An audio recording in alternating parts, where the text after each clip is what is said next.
the Iran nuclear deal that President Trump is trying to strike with Iran. So, like, I don't know. I want to understand the Libertarian Institute's position on the Iran nuclear deal, or what do you think America's interests are moving forward while Iran is trying to acquire a nuclear weapon?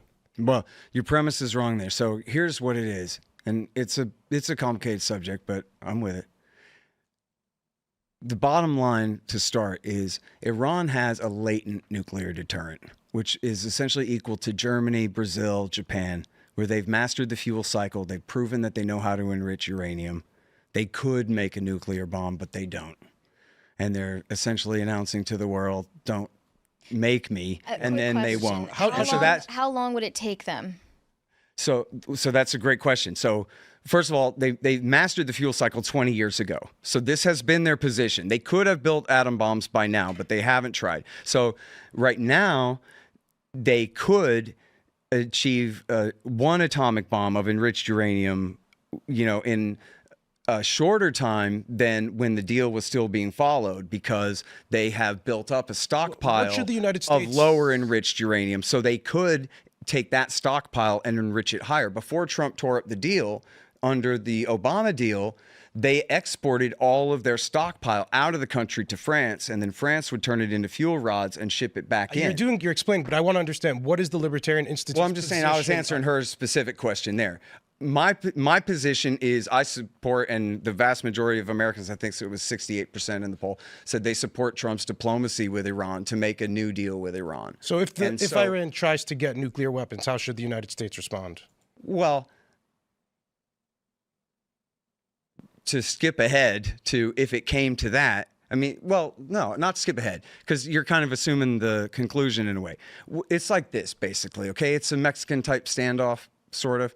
Not like more than two people pointing guns at each other, but sort of, where they're saying, look, man, in body language, diplomatic language, they're basically saying, if you bomb us, well, then we'll have no choice but to make nukes then.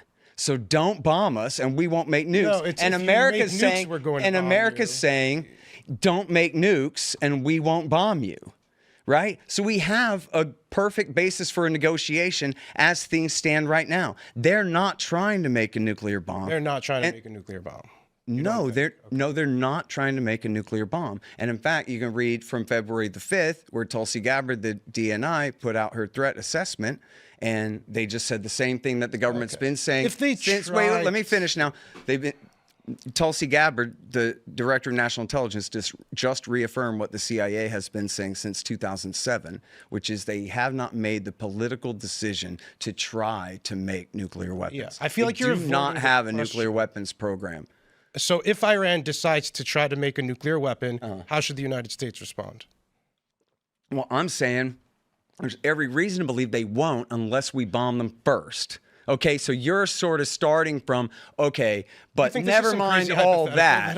I'm going down. I mean, is the hypothetical without a deal or after a deal? I'm just trying to understand. If push comes to shove and there's no nuclear deal, I'm a non-interventionist either way. So I'm trying to understand. So if Iran decides to try to get a nuclear weapon, you think what? We should do nothing. Yeah. The same position that Eisenhower had on the USSR. I don't care about Eisenhower. I'm the same position that Johnson had on Mao Zedong, the craziest person, the most murder psychopath who ever lived. Johnson said, I'm not going to attack him to prevent him from getting a nuclear weapon. So you should just allow... your position is we should just allow Iran to try get a nuclear weapon. What do you think the consequences of that in the area would be? Well, according to Benjamin Netanyahu and Ehud Barak... I want to do according to Scott Horton. I agree with Netanyahu when he told Jeffrey Goldberg that he does not fear a first strike from Iran at all. He fears an Israeli brain drain, that talented Israelis of means would just get up, pack up, and move to Florida and feel safer there. And that would be bad for Israel, and it would give Hezbollah possibly more freedom of action in the region. So that was what... It's a little bit rich because that was what Benjamin Netanyahu... And you have no concerns about acquiring a nuclear weapon. And I know you could pivot to Israel. You know that Israel has a nuclear deterrent. I'm sure... Israel has more than 200 nuclear bombs. I know, but I'm trying to go like... So what are you worried about? I don't think you've thought this fully through, so that's why I'm asking you, what do you think the consequences would be in the Middle East? Do you think Saudi Arabia would want to try to acquire a nuclear weapon if Iran did? I'm begging the question because they've said so already. So do you have any concerns about, nuclear what? Actually, one of the proposals right now is that they would have a joint nuclear program together. Okay, so under a consortium, just like we have multinational nuclear consortiums. Mohammed bin Salman said that if Iran got a nuclear weapon, they would want to acquire a nuclear weapon. So I guess the bigger issue here would be nuclear proliferation across the Middle East. So I don't know. Is that a concern?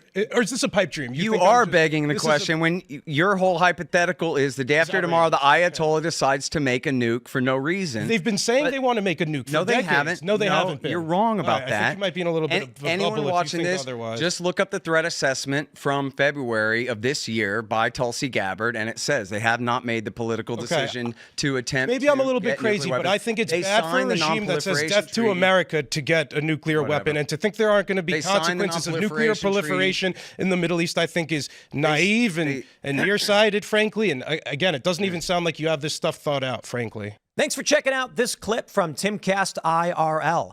Make sure to watch the show live Monday through Friday at 8 p.m. Subscribe to this channel, and we will see you all there.